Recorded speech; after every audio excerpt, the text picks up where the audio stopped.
Before we start making actual code changes, it's important to first make sure our website's requests are using the newer version of the HTTP protocol, HTTP 2.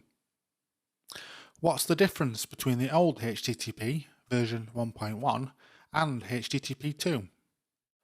Think about your typical website, composed of HTML, CSS, JavaScript, images, and a ton more. With the old HTTP protocol, these can only be downloaded by the browser one at a time on a single connection. So if you have a website with 10 requests, which take around 200 milliseconds each to fully complete, that's 2 seconds of load time right there. For many years, to get around this limitation, browsers opened multiple connections at once, usually to a maximum of around 6. So with 2 open connections instead of 1, 2 requests can be fired at the same time, meaning load time is now only a second. That's great, but for each of these connections, as we learned in the How Browsers Load Websites video, there must be a DNS lookup, a TCP handshake, and if HTTPS is enabled, a TLS handshake. These client-server negotiations come at a cost, adding to the delay in website load.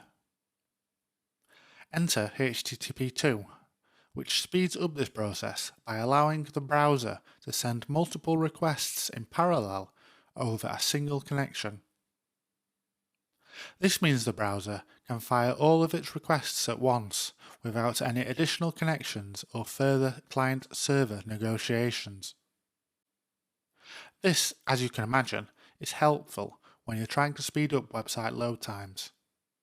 The 1 second load time could now potentially only be 200 milliseconds for instance. So, how do you see if our request is using HTTP 2?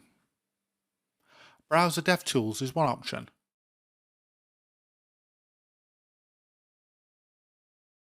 Web page test is another. HTTP 2 is enabled at the server level. If you're on shared hosting, there's a very good chance it's already enabled, and if it's a particularly good host, you may even have HTTP 3, which despite still being in the draft stage at the time of recording, has working implementations available which are supported by modern browsers. If your shared hosting doesn't provide HTTP 2, well, you need a new shared host. Moving on, we can see the impact HTTP 2 has on an image-heavy website in these web page test audits. 2 reports, the same testing conditions.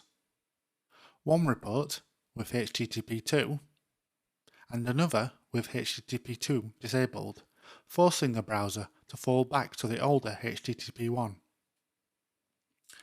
To disable HTTP 2 on web page test, click on the Chromium tab when configuring an audit, and in this command line input, add these flags. The first disables HTTP 2, whilst the second disables any HTTP 3 implementations. Looking at these reports side by side via web page test's compare functionality, we can see some big differences.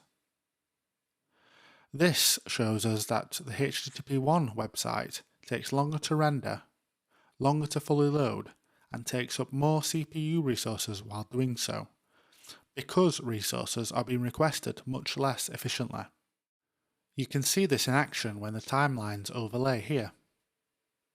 On the HTTP 1 timeline, see how more requests have DNS lookups, TCP and TLS handshakes when compared to the other, each using additional time and browser resource.